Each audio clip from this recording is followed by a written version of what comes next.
Allons-y avec les manchettes Albi Le Géant. Et Bruno, on commence avec toi. Eh bien, je le sais que les bulletins sont déjà sortis, mais il y en a qui sont allés en vacances, hein, puis là, ils ont des examens à reprendre, et c'est le gros examen de la première étape pour le Canadien, ce voyage-là, puis je trouve ça super intéressant.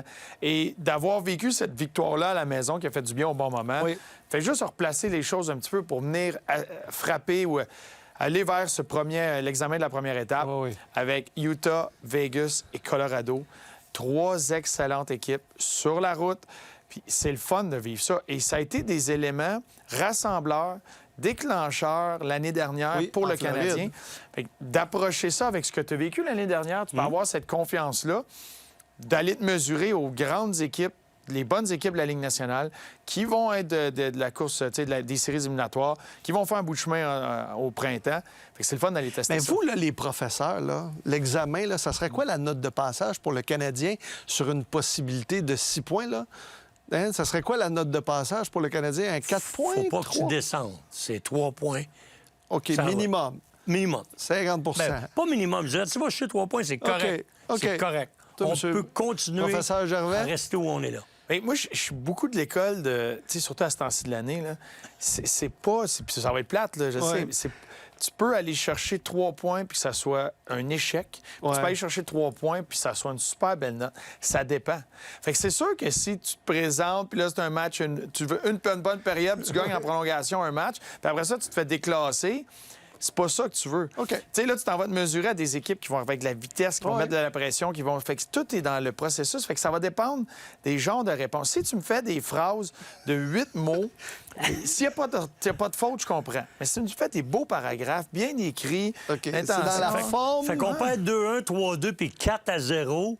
Mais on a bien joué dans ces 3 matchs-là. On fait 0 points. Bruno Gervais, il est content. Mais je vais donner des points pour l'originalité, pour la créativité. Un professeur modèle. C'était-tu Bruno sur tantôt, le petit garçon qui était à l'école? Le petit Bruno. Le petit Bruno, parce qu'il avait les cheveux noirs comme Bruno. Il avait l'air de Bruno. On s'inspire pour faire les manchettes. On a beaucoup de sources d'inspiration. Mettez-moi pas là, hein? Quand j'étais jeune, je ne voudrais pas m'avoir là. On peut faire bien des choses avec l'intelligence artificielle. Je sais. Tu pratiques beaucoup, toi, d'ailleurs. Normand, ta manchette ce soir. Moi, je voyais une manchette de football, non, sérieusement. Quart de saison et très convaincant. Et là, je parle de celui que... concluant, oui. Puis convaincant, ça répète aussi. Aussi bon, oui. Tu vois, moi, je te donne une bonne note. Tu vois, pareil. C'est de là. l'intention, OK, c'est vrai. Ça commence par un C aussi. Concluant, OK. Pour ce qui est de Kapanen, en début de saison, moi, j'avais dit, il a connu tellement un bon camp. J'espère qu'il va être récompensé. Puis avec la question du deuxième centre, puis c'était pas certain si Kirby Dach était capable de jouer ce rôle-là. Avec sa blessure, je pense qu'il a manqué quelques matchs en début de saison aussi. Je me disais, lui est capable de faire la job. Est-ce qu'ils vont lui donner le temps et la chance? Mais après le premier quart de la saison, je regarde ce qu'on a fait avec lui. Il y a 7 buts. C'est le 2e meilleur buteur de l'équipe derrière qui? Cole Caulfield. Le pourcentage d'efficacité de ses tirs est 25 %. C'est le meilleur du Canadien. Dans l'équipe, il s'est placé à un bon endroit. On lui a donné un défi, on lui a donné un rôle. Puis écoute, aucun de ces 7 buts marqués en avantage numérique, là. Il n'y a pas de temps d'avantage numérique depuis le début de l'année. 6 minutes 17 seulement, total. Depuis le début de la saison en avantage numérique. Mais il joue en désavantage numérique. Il a même marqué un but en désavantage numérique. Il en fait plus que ce que je m'attendais. Et c'est pour ça que je dis c'est concluant. Et pour moi, c'est lui la surprise. Demidov, il était excellent l'an passé. On l'a vu arriver avec ses grands sabots, ses gros sabots. Puis on était certain qu'il était pour être bon. On avait déjà vu qu'est-ce qu'il était pour nous donner. Mais lui, pour moi, c'est une surprise. Puis son premier quart de saison est concluant. Maintenant... Est-ce qu'il peut amener cette équipe-là en série? C'est quoi son avenir à Montréal? C'est quoi l'avenir de Kapanen à Montréal? Toi, Bruno, selon toi? Bien, présentement, il est en train de bien se positionner. Puis, il est en train de devenir un des...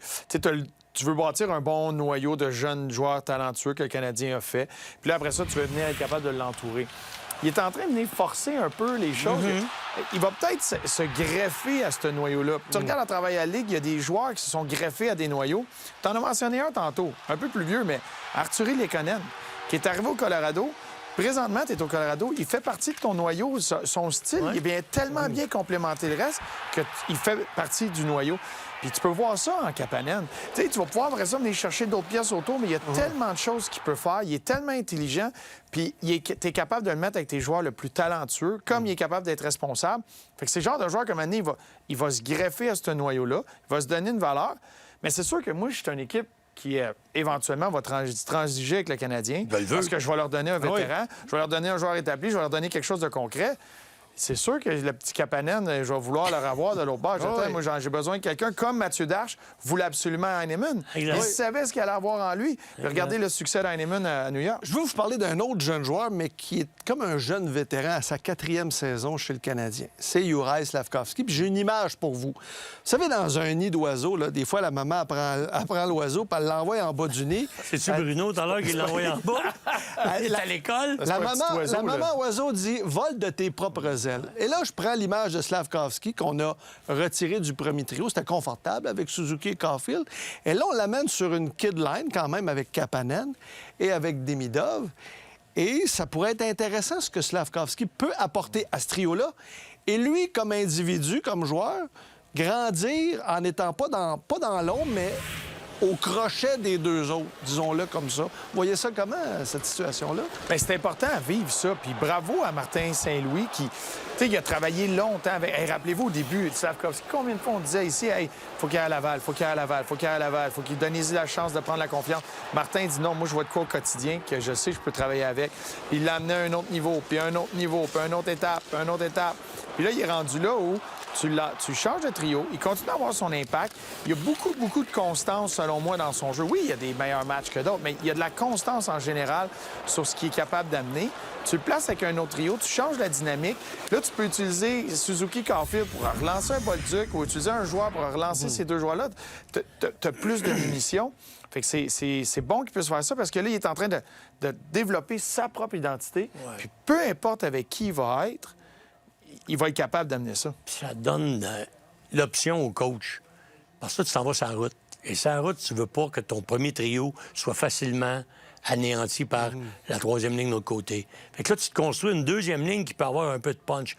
Le fait d'amener Slafkovský, c'est peut-être pas une punition non plus, comme Martin dit, OK, je m'en vais sur la route, j'ai besoin de pas diluer mon talent, mais disperser un peu, le tasser pour pas que l'équipe adverse, je devienne trop facile à contrer. Fait que Slaffer, lui, ce qui fait qu'il t'amène avec Demidov puis avec Kapanen, c'est un deuxième trio qui peut peut-être un certain soir te surprendre puis devenir ton trio numéro 1. Parce que, justement, lui, il est là. Fait que c'est un petit défi à la fois envoyé à Slaffer, dire, regarde, je t'enlève avec les deux autres, montre-moi ce que tu es capable de faire. Mais l'autre chose aussi que ça amène, une nouvelle dimension à l'équipe pour jouer sur la route.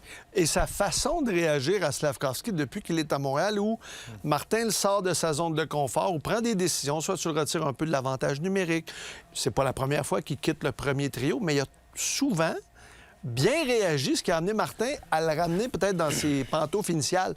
Mais ce genre de joueur-là, il y en a qui aiment ça être fouetté. C'est comme ça que tu les fais marcher. Non, c'est pas un peu ça. Vous en avez côtoyé des joueurs où ça fonctionne comme ça. Je te donne un défi. Toi, Bruno, étais-tu un peu comme ça? Bien, c'est ça. Moi, j'étais un peu de cette façon-là. Je répondais bien à ça. Puis des fois c'est pas facile de retrouver là quand l'entraîneur décide de te fouetter un coup, puis tu réponds bien dans sa tête, dis OK, c'est le même qui... À toutes les fois. Tu peux fonctionner de toutes les façons, mais c'est ça maintenant, aujourd'hui. C'est Martin Saint-Louis développe ça, où il est capable d'y aller différemment avec chacun de ses joueurs, savoir c'est quoi l'approche. Puis, tu sais, on parle d'un coup de fouette. J'ai pas l'impression que c'est ça dans cette situation-là. Ça dépend comment c'est présenté. Tu sais, ça peut être très bien vendu comme d'une autre façon de l'amener là pour relancer ce trio-là, puis tout est dans la façon de vendre cette idée-là. Mais oui, il y en a qui, des fois, ils répondent un petit peu à ça. Tu sais, juste un petit changement, puis un changement dans la dynamique, un petit coup de fouette, comme tu dis, de quoi qui va l'amener, qui va essayer de l'allumer. Mais l'effet naturel, puis quand tu te mets à changer les lignes, l'effet naturel d'amener un autre coéquipier sur ton trio ou sur une paire de défense, c'est que ce que tu avais un peu comme habitude, puis de la façon de fonctionner, là, il y a du nouveau. Fait que ça force les joueurs à sortir un petit peu de leur train-train quotidien ou de leur pantoufle. Juste porter attention un peu plus sur l'autre, puis habituellement, ça augmente les communications. Parce que qu'est-ce que tu faisais avant, tu sais, sur mise en jeu là, qu'est-ce que tu as vu? Puis ça force ça. Fait que des fois, c'est ça l'étincelle que l'entraîneur cherche. Ça crée de la dynamique sur le banc. Fait que là, t'as amené de quoi? Là, t'as Kapanen, puis genre, hey, là, c'est Slavkovski.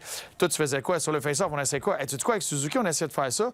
On l'essaie-tu? Ben oui. Puis là, t'amènes cette dynamique-là. Fait que ça peut être bien positif pour l'équipe. Tu sais, normal, quand un entraîneur enlève l'avantage numérique, puis c'est ça qui arrive présentement à Slavkovski, le jeune, il peut soit répondre de façon négative, mais dans le cas de Slavkovski, il se retrousse les manches, puis il va aller essayer d'aller rechercher. Ça serait la pire chose pour lui de réagir négativement, parce qu'il est à la bonne place. Et tu sais quoi?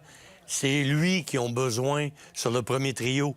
Suzuki et Caulfield, ils ont besoin d'un gars comme lui pour être à un autre niveau. Si tu vas avoir un premier trio qualité A de la Ligue nationale pour faire face au McDavid et au McKinnon de ce monde, faut que tu aies un trio complet. On n'a pas de McDavid, on n'a pas de McKinnon, mais tes trois gars sur ton premier trio peuvent arriver à jouer contre ces gars-là parce qu'ils sont trois gars qui se complètent bien. Moi, je regarde Slavkovski, c'est le meilleur prototype pour les deux autres. À sa maturité pleine, à son âge mûr, puis surtout à son talent complètement développé, ce trio-là va être un des très bons de la Ligue nationale. C'est là qu'il va. Le processus pour y arriver, ça passe-tu par y donner quelques petites leçons? Absolument. Oui, ça fait partie il du doit développement. être capable de passer à travers des périodes un petit peu plus, je dirais pas difficiles, des périodes d'ajustement, des périodes d'adaptation. Qu'est-ce que tu vas faire quand Suzuki ne sera pas là? Si Suzuki se blesse, t'arrêtes-tu de jouer? Si Caulfield est blessé pour un mois, t'arrêtes-tu de fournir la rondelle? Tu vas-tu devenir un autre joueur? Il y a des choses à peaufiner avec lui, mais moi, je pense que l'organisation fait bien avec lui présentement. Ah, on n'a pas encore parlé des gardiens de but? On va prendre une minute ou deux. Ben oui. Jakub Dobeš confirmé par Martin Saint-Louis devant le filet pour affronter le Mammouth. Est-ce que, présentement, avec l'échantillon qu'on a eu des gardiens depuis le début de la saison, que la meilleure philosophie, c'est pas tu gagnes, tu vas jouer? À moins que ce soit 2 matchs en 24 heures, là. Mais est-ce qu'il s'en vient, le vendredi et samedi? Mais quand même, Dobeš a gagné sans faire des miracles devant le filet, mais il a gagné. Puis tu y vas avec celui qui t'en donne. C'est pas ça un peu la philosophie présentement? Oui, mais tu fais un plan, puis ton plan, il est rempli de ci, puis ton plan, il est fait pour des fois. Pour... oui. Tu sais, l'expression, hein, tu fais un plan, puis le monde va rire de toi, parce que ça va bouger, puis ça fait partie de... Fait... Moi, je pense que c'est ça. Là, c'est le fun. Il dit à son gardien avant. On l'a vu, Martin, cette année, tenter d'amener ça à ses gardiens. Quand je sais que ça va être toi parce qu'on suit ça, on va y aller. Sinon, on va y aller ce qui est donné. Je serais pas surpris. C'est trois beaux défis. On va voir Sam jouer. Là, je pense qu'ils vont garder les deux gardiens avec un certain rythme. Ça sera pas, même si tu en gagnes 2-3, l'autre ne sera pas une semaine et demie, 2 semaines sans jouer. Mais tu en as un qui a bien joué, tu le gardes là.